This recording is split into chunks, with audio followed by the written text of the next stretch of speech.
Zenith Group వారి Ixora 2.5, 3 and 3.5 BHK ultra luxurious apartments JNTU Hyderabad. మరిన్ని వివరాలకి ఈ కింద నంబర్ని సంప్రదించండి. మన ఆంధ్ర రాష్ట్రం చరిత్రలో ఒక సువర్ణ అధ్యాయం రేపటి నుంచి మొదలు కాబోతాం. మే 2వ తారీఖున మన ప్రీతమ ప్రధానమంత్రి నరేంద్ర మోదీ గారు మూడోసారి ముచ్చటగా మన రాష్ట్రానికి రాబోతా ఉన్నారు. గతంలో 2 సార్లు ఈ ఎన్నిక జరిగిన తర్వాత 2024 సాధారణ ఎన్నికల తర్వాత ప్రభుత్వం ఏర్పడిన తర్వాత వారు వస్తా ఉన్నారు. వచ్చారు 2 సార్లు. మొట్టమొదటిసారిగా చూసినట్లయితే వారు ప్రమాణ స్వీకారం, రాష్ట్ర ప్రభుత్వం యొక్క ప్రమాణ స్వీకారానికి రావడం జరిగింది. రెండవసారి వారు వచ్చినప్పుడు విశాఖపట్నం నగరానికి రావడం జరిగింది. విశాఖ నగరానికి వచ్చిన సందర్భంగా సుమారుగా 2 లక్షల కోట్ల రూపాయల పైన పైచిలకు అక్కడ అభివృద్ధి కార్యక్రమాలకి శంకుస్థాపనలు, అదేవిధంగా ఇనాగరేషన్స్ చేయడం జరిగింది. ఇప్పుడు మూడవసారి మన రాష్ట్రానికి, ముఖ్యంగా మన రాజధాని ఏదైతే గత 5 సంవత్సరాల పాటు గత పాలకుల వల్ల నిర్లక్ష్యానికి గురి కాబడి అరాచకంగా పరిపాలించినటువంటి పరిస్థితుల నుంచి ఇవాళ పునర్నిర్మాణ దిశగా గత 10 నెలల పాటు చేసుకున్నటువంటి అనేక కార్యక్రమాలు ఇవాళ నరేంద్ర మోదీ గారి యొక్క నాయకత్వంలో కేంద్ర ప్రభుత్వం, అదేవిధంగా చంద్రబాబు నాయుడు గారి నాయకత్వంలో రాష్ట్ర ప్రభుత్వం ఉమ్మడిగా ఉన్నటువంటి ఎన్డీఏ కూటమి యొక్క నిబద్ధతను తెలియజేసే విధంగా ప్రపంచ స్థాయి, అంతర్జాతీయ స్థాయి రాజధాని నిర్మాణం కోసం శంకుస్థాపనలు చేసేదాని కోసం అని చెప్పి మన ప్రీతమ ప్రధానమంత్రి గారు ఇవాళ రాబోతా ఉన్నారు. ముఖ్యంగా మనం చూసాం గత 5 సంవత్సరాల పాటు ఏ రకమైనటువంటి పరిపాలన జరిగిందో. పదే పదే మనం చెప్పుకోవటం వల్ల ఎటువంటి లాభాలు లేనప్పటికీ కూడా ప్రజలందరికీ కూడా వాళ్ళ యొక్క మనసులో నుంచి చెరుకుపోవాలన్నటువంటి ముద్ర వేసి భయాందోళనకు గురి చేసినటువంటి గత 5 సంవత్సరాల పాటు రాష్ట్రాన్ని సర్వనాశనం చేసి అభివృద్ధి దిశగా వెళ్తున్నటువంటి రాష్ట్రాన్ని పాడు చేసినటువంటి పరిస్థితి నుంచి ఇవాళ పునర్నిర్మాణం చేసుకుంటూ, పునర్జీవనం చేసుకుంటూ ఆ ప్రాంతంలో ఉన్నటువంటి రైతులు, మహిళలు, అదేవిధంగా రాష్ట్ర వ్యాప్తంగా ఉన్నటువంటి అనేక మంది, కోట్లాది మంది ప్రజల యొక్క ఆకాంక్ష మేరకు ఇవాళ రాజధానిని ఒక అంతర్జాతీయ స్థాయి రాజధానిగా, సమ్మిళితమైనటువంటి అభివృద్ధి చెందేటటువంటి రాజధానిగా నిర్మించుకున్న క్రమంలో భాగంగా నరేంద్ర మోదీ గారి నాయకత్వంలో రేపొద్దున ఈ కార్యక్రమాన్ని శంకుస్థాపన చేసుకోబోతా ఉన్నాం. అమరావతిలో అండర్ గ్రౌండ్ డ్రైనేజ్తో పాటుగా అక్కడ ఎలక్ట్రిఫికేషను, ఇంటర్నల్ రోడ్స్ కానివ్వండి, అదేవిధంగా ఆ ప్రాంతానికి సంబంధించినటువంటి అనేక డెవలప్మెంట్, ముఖ్యంగా గత 5 సంవత్సరాల పాటు ఉన్నటువంటి పాలకులు చెప్పినటువంటి మాట అన్నీ కూడా తాత్కాలికమైనటువంటి భవనాలని చెప్పి మనల్ని ఎద్దేవా చేయడం జరిగింది. అప్పుడు ఉన్నటువంటి 2014 నుంచి 19 దాకా ఉన్నటువంటి పరిస్థితుల్లో ఇమ్మీడియట్గా మనం చేసుకోవడం కోసం తాత్కాలికంగా కొన్ని భవనాలు నిర్మిస్తే ప్రజలందరూ కూడా మనల్ని దోషిగా నిలబెట్టేటువంటి ప్రయత్నం గత పాలకులు చేశారు. ఇప్పుడు దానికి ధీటుగా ఇవాళ హైకోర్టు నిర్మాణం, శాశ్వత భవనాల నిర్మాణం కోసం, అదేవిధంగా శాసనసభ యొక్క శాశ్వత నిర్మాణం కోసం, అదేవిధంగా అక్కడ సెక్రటేరియట్ నిర్మాణ, సచివాలయ నిర్మాణం కోసం ఒక శాశ్వతమైనటువంటి భవనాలను నిర్మాణం చేసుకోవాలని, దాంతోపాటుగా సుమారుగా 5,200 మంది కనీసంగా నివసించే విధంగా ఆ ప్రాంతంలో హౌసింగ్ కూడా డెవలప్మెంట్ చేసుకోవాలనే ఉద్దేశంతో ఇవాళ ముందుకు వెళ్తున్నటువంటి పరిస్థితి. సుమారుగా మనం కనుక చూసుకున్నట్లయితే అక్కడ ఇన్ఫ్రాస్ట్రక్చర్ డెవలప్ చేయడం అంటే కేవలం భవనాలు నిర్మించుకుంటే సాధ్యపడదు. కాబట్టి అక్కడ ఉన్నటువంటి పరిస్థితుల్లో ఇన్ఫ్రాస్ట్రక్చర్లో భాగంగా రోడ్ల నిర్మాణం, అదేవిధంగా అండర్ గ్రౌండ్ డ్రైనేజ్ అదంతా కూడా ఎలక్ట్రిఫికేషన్ చేయటము, గత పాలకులు ఏదైతే అంతకుముందు జరిగినటువంటి నిర్మాణాలని చెడుదో పక్కదో పట్టించారో వాటన్నిటిని కూడా మళ్ళీ పునర్నిర్మాణం చేసుకుంటూ ముందుకు వెళ్తున్నటువంటి పరిస్థితి. వీటన్నిటి కోసం సుమారుగా 48,000 కోట్ల రూపాయలకు సంబంధించినటువంటి 49,000 కోట్ల రూపాయలకు సంబంధించినటువంటి కొత్తగా జరిగేటటువంటి శంకుస్థాపనలు ఆ అమరావతి ప్రాంతంలో జరగబోతా ఉంది. మనం చూసాం గతంలో ఉన్నటువంటి 2014 నుంచి 19 దాకా ఆ రోజు ఉన్నటువంటి ఉమ్మడి ప్రభుత్వం మీద 18 దాకా ఉన్నటువంటి ఉమ్మడి ప్రభుత్వంలోనే అమరావతిని స్మార్ట్ సిటీగా మనం ప్రకటించాం. ఆ రోజునే అండర్ గ్రౌండ్ డ్రైనేజ్ కోసం అని చెప్పి 550 కోట్ల రూపాయలని ఆ ప్రాంతంలో ఇవ్వడం జరిగింది. ఇది కాకుండా 2,500 కోట్ల రూపాయలని ఆ రోజు రాజధాని నిర్మాణం కోసం కేంద్ర ప్రభుత్వం మన రాష్ట్రానికి ఇవ్వడం జరిగింది. ఇప్పుడు కనుక చూసుకున్నట్లయితే మరో 15,000 కోట్ల రూపాయలని కేంద్ర ప్రభుత్వం గ్రాంట్గా ఇస్తూ అదేవిధంగా హట్కో ద్వారా రుణాలను ఇప్పిస్తూ, అదేవిధంగా వరల్డ్ బ్యాంక్ ద్వారా ఇచ్చేటటువంటి రుణాలకు కూడా పూర్తి బాధ్యత కేంద్ర ప్రభుత్వమే దాన్ని మళ్ళీ రీపేమెంట్ కోసం ఆప్షన్గా కేంద్ర ప్రభుత్వమే భరోసా ఇస్తూ ఇవాళ ముందుకు తీసుకెళ్తున్నటువంటి పరిస్థితి. ఈ రకంగా మన రాజధానిని మనం నిర్మాణం చేసుకోవాలని చెప్పి ఇటువంటి క్లిష్ట పరిస్థితుల్లో మనం ఇవాళ దేశంలో ఉన్నటువంటి పరిస్థితులు మనందరికీ కూడా తెలుసు. పెహల్గాంలో జరిగినటువంటి ఇన్సిడెంట్ తర్వాత దేశమంతా కూడా ఒక భయంకరమైనటువంటి పరిస్థితి, అందరూ కూడా ఒక బాధాతత్వ హృదయంతో ఉన్నటువంటి పరిస్థితి. ఇటువంటి పరిస్థితుల్లో కూడా ఇటువంటి కష్టకాలంలో కూడా మేమున్నాం, ఇచ్చినటువంటి మాటని నిలబెట్టుకుంటామని చెప్పి ఇవాళ కూటమి ప్రభుత్వం, ఎన్డీఏ ప్రభుత్వం రాష్ట్రంలో చంద్రబాబు నాయుడు గారి ఆధ్వర్యంలో రాష్ట్రం అంతా కూడా అభివృద్ధి చెందుతున్న దిశగా ఈ ప్రాంతం నుంచి నరేంద్ర మోదీ గారు అనేక ప్రాజెక్టులను కూడా రేపొద్దున శంకుస్థాపనలతో పాటుగా ఇనాగ్రేషన్ చేయబోతా ఉన్నారు. ముఖ్యంగా మనం చెప్పుకున్నట్టయితే మన పక్కన ఉన్నటువంటి కృష్ణా జిల్లాలో సంబంధించిన నాగాయిలంకలో 1500 కోట్ల రూపాయలతోటి నిర్మించేటటువంటి డిఆర్డిఏ ప్రాజెక్ట్ని ఇనాగ్రేట్ చేయబోతున్నారు. అదంతా కూడా కంప్లీషన్ అయిపోయింది. అదేవిధంగా 7 నేషనల్ హైవేస్ సుమారుగా దాని మీద 5500 కోట్ల రూపాయలు ఇప్పటికే దాని మీద ఆల్మోస్ట్ కంప్లీట్ అయిపోతున్న దశలో ఆ 7 ప్రాజెక్టులు కూడా జాతికి అంకితం చేయబోతా ఉన్నారు. అదేవిధంగా యూనిటీ ప్రాజెక్ట్ అని చెప్పి విశాఖపట్నంలో ఉన్నటువంటి 175 కోట్ల రూపాయలతోటి మధురవాడలో ఉన్నటువంటి హిల్స్ మీద కేంద్ర ప్రభుత్వం చేనేత కార్మికులను, హస్తకళా కార్మికులందరికీ కూడా వారి యొక్క తయారు చేసినటువంటి ప్రోడక్ట్ని ఆ ప్రాంతం నుంచి యూనిటీ మాల్ నుంచి వాళ్ళు అమ్ముకునే విధంగా ఆ ప్రాంతాన్ని కూడా 175 కోట్ల రూపాయలు కేంద్ర ప్రభుత్వ నిధులతోటి, ఎన్డీఏ కూటమి ప్రభుత్వం ఇచ్చిన నిధులతోటి అది పూర్తిగా నిర్మాణం అయిపోయింది. ఇప్పుడు దానికి సంబంధించిన కూడా ఇనాగ్రేషన్ చేయబోతా ఉన్నారు. మరో రకంగా చూసినట్లయితే ఈ ప్రభుత్వం ఏర్పడిన తర్వాత, ఎన్డీఏ కూటమి ప్రభుత్వం ఏర్పడిన తర్వాత ఈ రాష్ట్రంలో దేశంలో కల్లా అత్యంత అధికమైనటువంటి పెట్టుబడులు ఈ దేశంలో ఎక్కడైనా జరిగిందంటే ఈ రాష్ట్రంలోనే జరిగింది. సుమారుగా ఇవాళకి గతంలో కనుక మనం చూసినట్లయితే నరేంద్ర మోదీ గారు విశాఖపట్నం వచ్చిన సందర్భంగా ఇంతకుముందు చెప్పినట్టుగా 2 లక్షల కోట్ల రూపాయల పైచిలకు అభివృద్ధి కార్యక్రమాల కోసం అక్కడ శంకుస్థాపన చేశారు. ఆర్సిలర్ మిట్టల్కి సంబంధించినటువంటి ప్రపంచంలోనే అత్యద్భుతమైనటువంటి అతిపెద్దదైనటువంటి స్టీల్ ప్లాంట్ నిర్మాణం కోసం విశాఖపట్నం అనకాపల్లిని ఎంచుకోవడం జరిగింది. అదేవిధంగా రాష్ట్ర ప్రభుత్వం ఏర్పడిన తర్వాత విశాఖ రైల్వే జోన్ని ఇవ్వడం కానివ్వండి, దానికి సంబంధించిన ఫండ్స్ ఇవ్వడం కానివ్వండి. మరొక రకంగా చూసినట్లయితే మన అక్కడ ఉన్నటువంటి విశాఖపట్నంలో ఉన్నటువంటి స్టీల్ ప్లాంట్కి సంబంధించి 11,440 కోట్ల రూపాయలని ఇవాళ శ్రీనివాస్ వర్మ గారు మన రాష్ట్రం నుంచి రిప్రజెంట్ చేస్తున్నటువంటి స్టీల్ శాఖ మంత్రి గారు కుమారస్వామి గారి ఆధ్వర్యంలో మనకు ఆ ప్రాంతంలో ఇవ్వడం జరిగింది. అదేవిధంగా మనం చెప్పుకుంటా పోతే ఈ రాష్ట్రం మొత్తం కూడా ఒక అభివృద్ధి చెందాలని చెప్పి కేవలం అభివృద్ధి ఆంధ్రప్రదేశ్ అంటే అమరావతి మాత్రమే కాదు, దేశవ్యాప్తంగా కూడా అభివృద్ధి చెందాలి. ఈ వికేంద్రీకరణ అంటే అభివృద్ధి వికేంద్రీకరణ కానీ పరిపాలన వికేంద్రీకరణ కాదు అని చెప్పి ఎన్డీఏ ప్రభుత్వం ఏదైతే నమ్మిందో దాని ప్రకారంగా ఇవాళ మనం డెవలప్ చేసుకుంటా ఉన్నాం. మనం అమరావతి దగ్గర నుంచి అనంతపురం వరకు ఇచ్చేటటువంటి ఎక్స్ప్రెస్ హైవే కానివ్వండి, అదేవిధంగా రామాయపట్నంలో ఇచ్చేటటువంటి సౌదీ అరేబియా సంబంధించినటువంటి కంపెనీ అక్కడ రామాయపట్నం ప్రాజెక్టు నిర్మాణం కానివ్వండి, మనం మన కర్నూలు జిల్లాలో కొప్పర్తిలో, కర్నూలు జిల్లా ఓర్వకల్లులో ఇండస్ట్రియల్ క్లస్టర్ శాంక్షన్ చేయడం కానివ్వండి, అదేవిధంగా కడప జిల్లాకు సంబంధించి కొప్పర్తిలో ఇండస్ట్రియల్ కారిడార్ శాంక్షన్ చేయడం కానివ్వండి, విశాఖపట్నం దగ్గర నుంచి మొదలుపెట్టి చెన్నై వర్ష దగ్గర నుంచి మొదలుపెట్టి బెంగళూరు దాకా ఇచ్చేటటువంటి నేషనల్ హైవే కారిడార్ ఏదైతే ఉందో గ్రీన్ కారిడార్ కానివ్వండి, అదేవిధంగా వెనుకబడినటువంటి శ్రీకాకుళం విజయనగరం జిల్లాలకు సంబంధించిన గ్రీన్ ఎయిర్పోర్ట్ కానివ్వండి జిఎంఆర్ ఆధ్వర్యంలో జరుగుతూ ఉంది ఇప్పుడు అది అత్యంత వేగవంతంగా.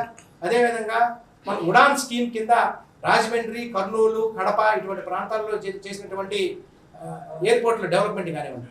ఈ రకంగా చెప్పుకుంటూ పోతే రాష్ట్ర వ్యాప్తంగా కూడా అనేకమైనటువంటి ప్రాజెక్టుల్ని, లక్షలాది కోట్ల రూపాయలకు సంబంధించినటువంటి ప్రాజెక్టుల్ని కేంద్ర ప్రభుత్వం ఒక నిబద్ధతతోటి ఇవాళ డెవలప్మెంట్ చేసుకుంటాము. భారతీయ జనతా పార్టీ ఎన్డీఏ ప్రభుత్వం యొక్క ఒకటే లక్ష్యం ఈ దేశం పూర్తిగా అభివృద్ధి చెందాలని చెప్పి, ఈ దేశంలో ఉన్నటువంటి ప్రతి ప్రాంతంలోనూ కూడా ప్రతి వ్యక్తికి కూడా ఉపాధి లభించాలని చెప్పి, స్వయం ఉపాధితోటి వారు ఎవరి మీద ఆధారపడకుండా వారంతలోకి నిర్మితం కావాలని చెప్పి వాళ్ళు చేసుకుంటా ఉన్నటువంటి పరిస్థితి. రేపు నరేంద్ర మోదీ గారి చేతుల మీదుగా సుమారుగా 1,00,000 కోట్ల రూపాయలమైనటువంటి శంకుస్థాపనలు, నిర్మాణాలకు సంబంధించినటువంటి ఇనాగ్రేషన్స్ జరగబోతా ఉన్నాయి. కాబట్టి రాష్ట్ర ప్రజలందరూ కూడా ఎంతో ఉత్సుకతతోటి ఇవాళ నరేంద్ర మోదీ గారి రాక కోసం అందరూ ఎదురు చూస్తూ ఉన్నారు. అమరావతి ప్రాంతంలో అయితే ఒక పండగ లాంటి వాతావరణాన్ని రాష్ట్ర ప్రభుత్వం అక్కడంతా కూడా తయారు చేసింది. అనేకమైనటువంటి ఏర్పాట్లు, వచ్చేటటువంటి ప్రముఖులందరికీ కావాల్సినటువంటి ఏర్పాట్లు అన్నీ జరుగుతూ ఉన్నాయి. ఇవాళ రాష్ట్రం అంతా కూడా పండుగ వాతావరణంలో జరుగుతూ ఉంటే, మరోపక్క దురదృష్టవశాత్తు ప్రతిపక్ష నాయకుడిగా చెప్పుకునేటటువంటి వ్యక్తి కనీసం గత 5 సంవత్సరాల పాటు పరిపాలనని సర్వనాశనం చేసి రాష్ట్రాన్ని సర్వనాశనం చేసినటువంటి వ్యక్తి ఇన్విటేషన్ ఇవ్వడానికి వెళ్తే కనీసం బయటికి వచ్చి ఇన్విటేషన్ కూడా తీసుకోలేనటువంటి దుస్థితి. అంటే ఈ రాష్ట్రం పట్ల అభివృద్ధి పట్ల ఏమాత్రం నిబద్ధత లేనటువంటి వ్యక్తి ఎవరైనా ఉన్నారంటే గత పాలకుడే జగన్మోహన్ రెడ్డి. ఇంకెవరు ఇంత దారుణంగా ఎప్పుడు కూడా ప్రవర్తించినటువంటి దాఖలాలు లేవు. గతంలోనే చూసాం మనం. అమరావతి నిర్మాణంలో భాగంగా శంకుస్థాపన చేసుకుంటున్నప్పుడు ఆ రోజు కూడా స్వయంగా మంత్రులు వాళ్ళ ఇళ్ళకి వెళ్తే, హైదరాబాద్లో లోటస్ పాండ్కి వెళ్తే ఆ రోజు కూడా ఇంట్లోనే కూర్చొని తలుపులు కూడా తీయనటువంటి పరిస్థితి. ఇవాళ కూడా అటువంటి దుస్థితి ఈ రాష్ట్రంలో ఉంది. ఈ రాష్ట్రానికి సంబంధించినటువంటి అభివృద్ధి ఏదైనా చేయాలి అంటే కేవలం ఎన్డీఏ కూటమి మాత్రమే చేస్తుంది అని చెప్పి ప్రజలందరూ కూడా భావిస్తూ ఉన్నటువంటి పరిస్థితులు. మనం ఈ ముఖ్యమంత్రి గురించి చెప్పుకోవాల్సి వస్తే కేవలం రాష్ట్రం పట్లే కాదు, ఈ దేశం పట్ల కూడా ఏమాత్రం ఆపేక్ష ప్రేమ లేనటువంటి వ్యక్తి ఎవరైనా ఉన్నారంటే కాంగ్రెస్ తర్వాత జగన్మోహన్ రెడ్డి గారు మాత్రమే. నిన్నగాక మొన్న జరిగినటువంటి పెహల్గాం సంఘటనలో దేశవ్యాప్తంగా కూడా ప్రజలందరూ కూడా ఒక బాధాతప్త హృదయాలతోటి, ముఖ్యంగా మన రాష్ట్రంలో ఉన్నటువంటి ప్రజలందరూ కూడా రాష్ట్రంలో 2 ప్రాణాలు కోల్పోయినటువంటి సందర్భంగా బాధాతప్త హృదయాలతో అందరూ కూడా క్యాండిల్స్ పట్టుకొని అక్కడ ర్యాలీలు చేసుకుంటా పోతా ఉంటే ఆయన ఇంటి ముందు నుంచి తాడేపల్లిలో ఉన్నటువంటి ఆయన ప్యాలెస్ ముందు నుంచి ప్రజలందరూ కూడా క్యాండిల్ ర్యాలీలు పెడితే ఇంట్లోనే కూర్చున్నటువంటి మాజీ ముఖ్యమంత్రి కనీసం బయటకు వచ్చి వాళ్ళకి సంఘీభావం కూడా చెప్పాలి. కానీ నిన్న జరిగినటువంటి సింహాచలంలో అదేదో ప్రకృతి విపత్తు వల్ల జరిగి అనుకోకుండా జరిగినటువంటి సంఘటన, అందరూ కూడా బాధపడతా ఉన్నారు. ఎవరు కూడా దాన్ని ఉపేక్షించలేదు. బాధపడి అప్పటికప్పుడు రాష్ట్ర ప్రభుత్వం ఇమీడియట్గా రియాక్ట్ అయినప్పటికీ కూడా బాధరా ఎక్కడో ఉన్నటువంటి ఆయన ఉరుకులు పరుగుల మీద అక్కడికి విశాఖపట్నానికి వెళ్ళిపోయి శవరాజకీయం చేసేటటువంటి ప్రయత్నం చేస్తాను. 26 మంది దేశ పౌరులు చనిపోతే ఒక్క క్షణం కూడా బయటికి రానటువంటి వ్యక్తి ఇవాళ రాష్ట్రంలో అనుకోకుండా ఒక పుణ్యక్షేత్రంలో జరిగినటువంటి దుర్ఘటనని మళ్ళా గత 5 సంవత్సరాల పాటు ఏవైతే అబద్ధపు మాటలు చెప్పాడో అటువంటి అబద్ధపు మాటలతోటి ఆయన ఎప్పుడో ఏదో ₹1 ఇచ్చారని చెప్పి ఇవాళ అందరికీ కూడా ₹1 ఇవ్వాలని చెప్పి డిమాండ్ చేస్తా ఉన్నారు. ₹1 ఇవ్వడం కాదు, ఇవాళ రాష్ట్ర ప్రభుత్వం త్వరితగతినే 25 లక్షల రూపాయలు నిధులు వాళ్ళకి శాంక్షన్ చేయడంతో పాటుగా చనిపోయినటువంటి ప్రతి ఒక్క వ్యక్తికి కూడా, వారి కుటుంబాలకు సంబంధించిన ప్రతి ఒక్క వ్యక్తికి కూడా ఒక ఉద్యోగాన్ని ఇవ్వాలని చెప్పి ఒక మంచి నిర్ణయం తీసుకుంది. కేంద్ర ప్రభుత్వం కూడా సహకరిస్తూ 25 లక్షలకు అదనంగా మరొక ₹2 లక్షల యాడ్ చేసి కేంద్ర ప్రభుత్వం కూడా స్పందించింది. నీకు చేతనైతే సహాయం చేయాలి కానీ ప్రతి చోట ఎక్కడన్నా శవం కనపడితే అక్కడికి వెళ్ళి శవరాజకీయం చేయడం తప్పితే మరొక పని లేనటువంటి ఈ ప్రతిపక్షగా నేతగా చెప్పుకునేటువంటి వ్యక్తి ఇవాళ కనీసం రాజధాని నిర్మాణంలో కూడా భాగస్వామ్యానికి ఇంట్రెస్ట్ లేనటువంటి వ్యక్తి. దురదృష్టవశాత్తు ఇటువంటి పరిస్థితుల్లో మన రాష్ట్రం ఉంటే కేంద్ర ప్రభుత్వం అదేవిధంగా రాష్ట్ర ప్రభుత్వం ఉమ్మడిగా ఉన్నటువంటి ఎన్డీఏ ప్రభుత్వం ఇవాళ ఒక కంకణం కట్టుకొని ఈ రాష్ట్రాన్ని అభివృద్ధి చేయాలి అని చెప్పి ఆలోచనతో ముందుకు వెళ్తా ఉన్నటువంటి పరిస్థితి మనందరం కూడా చూస్తూ ఉన్నాం. ప్రజలందరూ కూడా ఇవన్నీ కూడా గమనిస్తూ ఉన్నారు. ఇంకో పక్క చూడండి, పెహల్గాంకు సంబంధించినటువంటి ఘటన జరిగితే కాంగ్రెస్ కేంద్రంలో ఉన్నటువంటి కాంగ్రెస్ పార్టీ అఖిలపక్ష సమావేశానికి వచ్చినటువంటి రాహుల్ గాంధీ గారేమో మేము పూర్తి మద్దతు కేంద్ర ప్రభుత్వం తరఫున నిలబడతాం, కేంద్ర ప్రభుత్వం తీసుకునే ఏ నిర్ణయానికైనా మేము ఉంటామని చెబుతాడు ఆయన. మళ్ళీ ఆయన పార్టీ చూసినట్లయితే ఆ పార్టీకి సంబంధించినటువంటి కర్ణాటక ముఖ్యమంత్రి ఆయన మాట్లాడుతాడు, ఇదంతా కూడా ముందుగానే ప్రీస్క్రిప్టెడ్ ఎలక్షన్స్ కోసం చేస్తున్నటువంటి ప్రక్రియ అంటాడు. ఆ పార్టీకి సంబంధించినటువంటి ఒక ఎంపీ చెబుతాడు, సోది, ఏం సోది అయినా సోది ఒక ఆయన ఉన్నాడు ముస్లిం ఎంపీ, ఆయన చెప్తాడు ఇదంతా కూడా నరేంద్ర మోదీ గారు కావాలని చెప్పి చేపిస్తున్నటువంటి ప్రక్రియ. ఇంకా ఉంది మహాతల్లి, కొంతకాలం తెలంగాణ అంటది, కొంతకాలం ఆంధ్ర రాష్ట్రం ఉంటుంది, కొంతకాలం నేను దేశానికి నేతనంటది. షర్మిలమ్మ పిసిసి చీఫ్గా ఉంది ఈ రాష్ట్రంలో. ఆవిడైతే ఏకంగా నరేంద్ర మోదీ గారిని ఇంటర్నల్ టెర్రరిస్ట్ అట, ఈ దేశానికి అంతర్గత టెర్రరిస్టు నరేంద్ర మోదీ గారు. ఏమ్మా, కనీసం మాట్లాడే ముందు ఇంగిత జ్ఞానం కూడా ఉండవలసినటువంటి పరిస్థితి లేదా మీకు? చదువుకున్న వాళ్ళు కాదా? సమాజాన్ని చదివినటువంటి వ్యక్తులు కాదా? ఇదంతా ఇంటెలిజెన్స్ ఫెయిల్యూర్ అని మీరు చెప్తా ఉన్నారే. మీ తండ్రి గారు 2004 నుంచి 2009 దాకా ఈ రాష్ట్రాన్ని పరిపాలించినప్పుడు ఉమ్మడి రాష్ట్రాన్ని 2007లో జరిగినటువంటిది దుస్సంఘటనలు మర్చిపోయారా? లుంబిని పార్కులో ఆ రోజు 7 మంది మరణించారే, ఇదే బాంబు దాడిలో ఐఎస్ఐ తీవ్రవాదులు చేసినటువంటి దాడిలో. అదేవిధంగా 2007లో జరిగినటువంటి గోకుల్ చాట్లో 27 మంది మరణించారే. అదేవిధంగా దిల్సుఖ్ నగర్లో బాంబు పేలుళ్లు జరిగినాయే.